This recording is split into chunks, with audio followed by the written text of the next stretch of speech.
सगळ्यात आधी बातमी बीडमधून। बीडमध्ये संतोष देशमुख यांचं हत्या प्रकरण ताजं असतानाच केजमधून आणखीन एक धक्कादायक घटना समोर आली आहे। केजचे माजी सरपंच ज्ञानेश्वर इंगळे यांना 3 लाख रुपयांसाठी लुटण्यात आल्याचा धक्कादायक प्रकार आहे। एका नेत्याकडून फंड देतो असं कारण सांगत मुंबईला जायचं म्हणून गाडीत बसवत पायाला कुलूप लावत एका खोलीत डांबून ठेवण्यात आलं।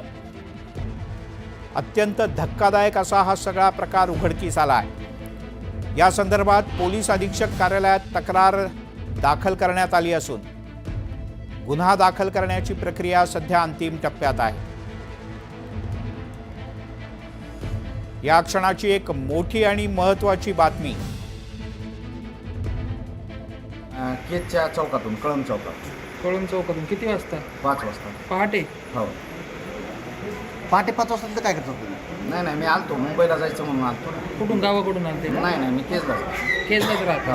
पैसे घेऊन आले, जायचे म्हणून आले, मग अपहरणाचं काय किती रुपये आणले होते तुमच्या? 2,07,000 रोख होते आणि 51,000 रुपये माझ्या फोन पेवर। ते पण घेतले का? ते फोनच घेतलेला ते 2,07,000 पण घेतले. सगळं क्लिअर। तुमची मोबाईलची ओळख आहे, फक्त फसवणूक केली तुम्ही. हां ओळख आहे. नाही, कुलूप कोणी लावलं? त्यांनीच लावलं, म्हणजे बांधून टाकलं होतं मला room. कुठे बांधून टाकलं? हं? कुठे बांधून टाकलं होतं? पाठवलेला। अत्यंत धक्कादायक असा हा सगळा प्रकार। सुरेश जाधव आपले प्रतिनिधी आपल्यासोबत आहेत। सुरेश, बीडमध्ये चाललंय काय? नेमकं संतोष देशमुख यांची हत्येचं प्रकरण ताजं असताना अपहरण करून ज्या पद्धतीने ती हत्या झाली होती, त्यानंतरचा हा जो अत्यंत धक्कादायक प्रकार आहे। ज्ञानेश्वर इंगळे नावाचे जे माजी सरपंच आहेत, केज तालुक्यातील कळम आंबा गाव आहे, या गावातील ते रहिवासी आहेत। त्यांना एका नेत्याकडून फंड मिळवून देतो, 10% पैसे घेऊन जायचं आहे अशा पद्धतीचं सांगून त्यांना गाडीमध्ये बसवलं। जो बसवणारा होतो त्यांचा तो मित्रच असल्याचं देखील त्यांनी सांगितलेले। मात्र पाटोदाहून बीड जिल्ह्यातलं जे तालुका आहे त्या ठिकाणी नेल्यानंतर त्यांना एका खोलीमध्ये डांबून ठेवलं, सगळे पैसे काढून घेतले आणि त्या ठिकाणाहून हे सगळे पळून आलेले होते। त्यानंतर मात्र यांनी शिताफीनं तिथून जीव वाचवत पळून थेट SP ऑफिस गाठलेलं आहे आणि SP ऑफिसमध्ये त्या संदर्भात रितसर तक्रार देखील देण्यात आली।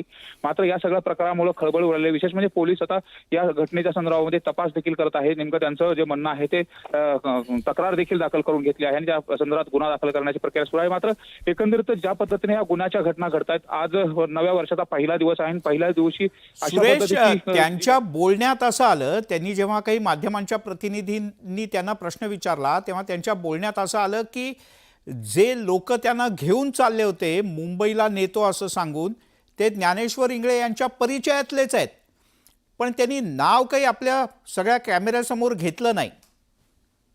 ज्ञानेश्वर इंगळे यांचा मित्र म्हणून त्यांना ज्यावेळेस विचारणा केली गेली तर त्यांनी एक नाव देखील व्यक्तीचं सांगितलेलं। मात्र आतापर्यंत तक्रार अर्जामध्ये ते नाव आणि पोलीस रेकॉर्डवरती ते नाव न आल्या कारण आपण ते नाव जाहीररित्या सांगू शकत नाही, पण त्यांचा मित्रच आहे आणि मित्रासोबत घेऊन जात असताना त्यात एक जण ओळखीचा आहे आणि अनोळखी असे 2 जण आहेत अशा पद्धतीने देखील जे ज्ञानेश्वर इंगळे आहेत त्यांनी सांगितलेले। मात्र ओळखीच्या माणसाकडून अशा पद्धतीने 3-3.5 लाख रुपयाला लुटण्याचा प्रकार आणि त्यांना ज्या पद्धतीने डांबून ठेवलं, त्यांचा पायाला अद्यापही पायाला कुलूप लावलेला आहे, पत्रे ठेवलेले आणि पायाला कुलूप लावलेला देखील दिसतंय आणि हाताला सुरेश, हा अत्यंत भीषण प्रकार आहे। म्हणजे अत्यंत संतापजनक आहे आणि खूप भीषण आहे। म्हणजे खंडणी वसुलीसाठी काय होऊ शकतं याची हद्द आहे।